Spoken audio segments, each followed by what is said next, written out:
की रीत बदलना चाहते हो। ज़माना अपनी रीत खुद बदल रहा है जर्वी। मैं तो उसे निभा रहा हूँ, लेकिन मैंने ऐसा कभी नहीं सोचा शकील, कभी नहीं। तो फिर क्या सोचकर इतनी बड़ी कुर्बानी देना चाही तुमने? तुमने क्या सोचकर मुझे दलील करना चाहा? और बहादुर की नजरों से खुद को गिराना चाहा? तुमने क्यों शराब पी है नासिर? तुमने क्यों शराब पी है?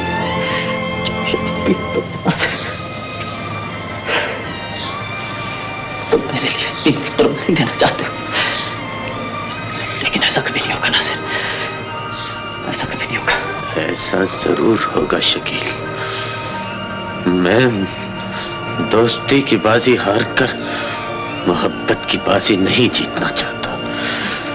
मुझे गरीब जानकर इतनी बड़ी गाली न दो नासिर। मेरे पास तुम्हारी बख्शी हुई आंखों की रोशनी और तुम्हारी दोस्ती के सिवा रखा ही क्या है? मैं तो अंधा होकर ये ना देख सका कि मेरे हाथ किसकी खुशियां लूटने के लिए बढ़ रहे हैं। मगर तुम तो सब कुछ देख रहे थे नासिर। तुम सब कुछ देखते हुए भी लूटने के लिए क्यों तैयार हो गए? दोस्त ने अनजाने में मेरी तरफ हाथ बढ़ाया था। उसने कुछ मांगा था, मैं उसे मायूस कैसे कर देता, उसके सवाल को रद्द कैसे कर देता। मोहब्बत जागीर नहीं जिसे बांटा जा सके, खैरात नहीं जिसे दूसरे की झोली में डाला जा सके। ये तो किस्मत वालों को मिला करती है नासिर। किस्मत ने मेरे खिलाफ फैसला किया है, मैंने खामोशी से अपनी हार मान ली है। तो तुम खामोशी से उसका हाथ थाम लो नासिर। तुम ठीक ही कहते हो शकील। मोहब्बत जागीर नहीं जिसे बांटा जा सके, खैरात नहीं जिसे बोली में डाला जा सके। तुम ठीक ही कहते हो। हाँ नासिर, निश्चय तुम्हारी मोहब्बत है, तुम्हारी मांग है, वो तुम्हारी मंगेतर है, तुम्हारी आरज़ू है। मैं दोस्त हूं, दुश्मन नहीं जो तुम्हारी खुशियां और तुम्हारी मोहब्बत लूट लो। निश्चय तुम्हारी है और सिर्फ तुम्हारी। यकीनन हमने तुम दोनों की लेकिन हम इसे ना बेटा बना सकते हैं ना घर की इज्जत। उस माँ का बेटा हमारा दामाद किस तरह बन सकता है जो रस के भरे तोरे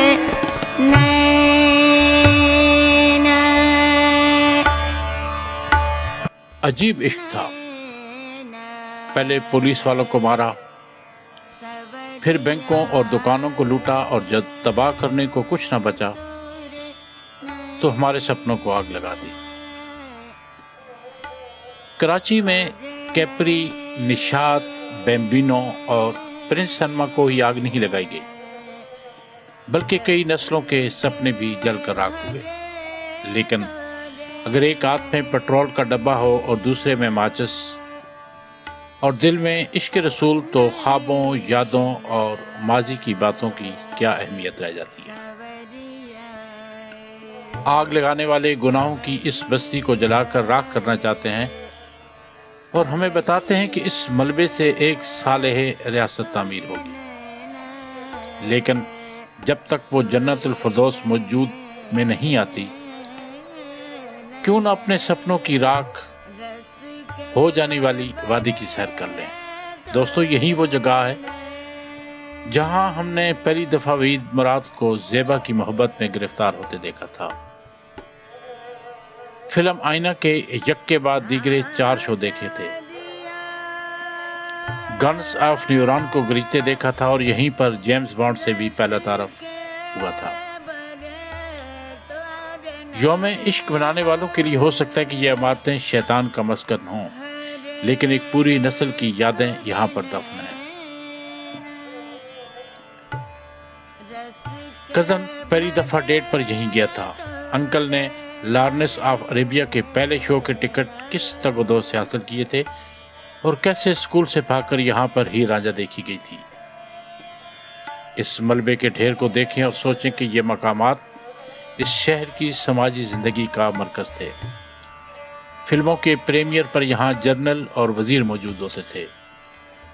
لوگوں کا ہجوم نیلو اور شمیمارا کی ایک جھلک دیکھنے کے لیے بےتاب رہتا تھا، اور فلموں میں کام کرنے کے شوقین دل میں یہ ارمان لیے گھومتے تھے کہ شاید کسی پروڈیوسر کی مہربان نظر اس پر بھی پڑ جائے۔ یہ اس دور تھا کہ اس دور میں سینما کا مالک ہونا ہائی سوسائٹی میں فخر کی بات سمجھی جاتی تھی۔ صدر زرداری کو یاد ہوگا کہ ان کے والد نے کراچی میں اپنے بیمبینو سینما کی وجہ سے کیسے کیسے تعلقات استوار کیے۔ دوستو، یہی وہ سینما تھا جس کے باہر نیون سائن سے بنی ایک حسینہ رقص کے پوز میں جگمگاتی تھی۔ لیاری کے چوکیدار لڑکوں کو قطار میں کھڑا ہونا سکھاتے تھے اور مشکوک انداز میں آ کر کوئی بلیک بلیک کہتا تھا اور ہاؤس فل شو میں گھسنے کی امید دلاتا تھا۔ ویسے تو یہ بھی ایک معجزہ ہے کہ یہ سینما پچھلے ہفتے تک سلامت تھے۔ کراچی کے زیادہ تر جلوس بندر روڈ سے گزرتے ہیں۔ پچھلے چند سالوں سے سینما مالکان اپنے سائن بورڈ پر پردہ ڈال کر بچتے رہے، لیکن اس جمعے کو عاشقان کے ہجوم سے نہ بچ سکے۔ ہمارے ماضی کے یہ شاندار مزار ویسے بھی زوال کا شکار تھے۔ متوسط طبقے نے یہاں نہ بند کر دیا تھا۔ خاندان کے ساتھ سینما میں آنے کا رواج 80 کی دہائی سے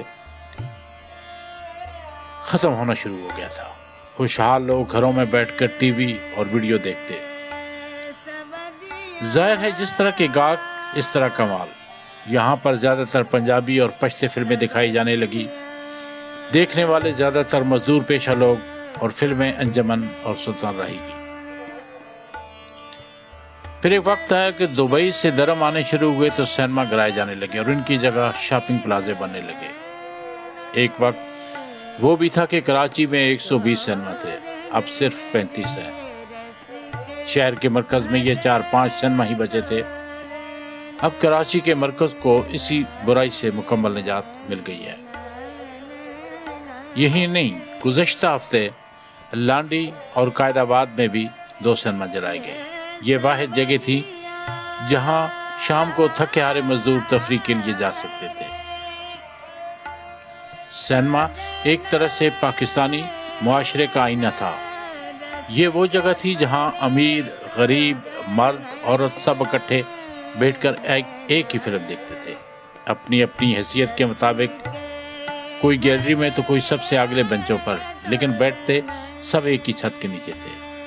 تاہم اگر امیر اور غریب اب ایک کلاس روم میں ساتھ نہیں بیٹھ سکتے تو سینما میں کیوں بیٹھیں؟ ستم ظریفی یہ ہے کہ ہندوستانی فلموں کی نمائش کی اجازت کے بعد اور نئے ملٹی پلیکس سینما بننے کے بعد کراچی میں جلائے جانے والے سینماؤں کے مالک منصوبے بنا رہے تھے کہ ان کی تزئین نو کی جائے گی اور ایسا ماحول بنایا جائے گا کہ لوگ اپنے پورے خاندان کے ساتھ واپس لوٹنا شروع کریں۔ کبھی دل کرتا ہے کہ کاش یہ ندیم بابرہ کی فلم کا کوئی سین ہو جہاں ابھی شبنم کے آنسو یہ آگ بجھا دیں گے، انجمن ایک ٹھمکا لگائے گی اور آگ لگانے والے اپنی ماچس واپس جیب میں ڈال کر چلے جائیں گے۔ مگر نہیں، محمد علی چائے چیخ کر جج صاحب کہتا رہے، سلطان رائی اپنا گنڈاسا گھماتا رہے، ہمارے سپنے راکھ ہو چکے ہیں، کیونکہ سپنے دیکھنا گناہ کبیرہ ہے۔ دوستو بہت بہت شکریہ۔ اگر ویڈیو آپ کو اچھی لگے تو چینل کو سبسکرائب کر دیں اور گھنٹی کے بٹن کو دبا دیں تاکہ آنے والی مزید اچھی ویڈیو آپ پر پہنچ سکے۔ بہت بہت شکریہ۔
سوری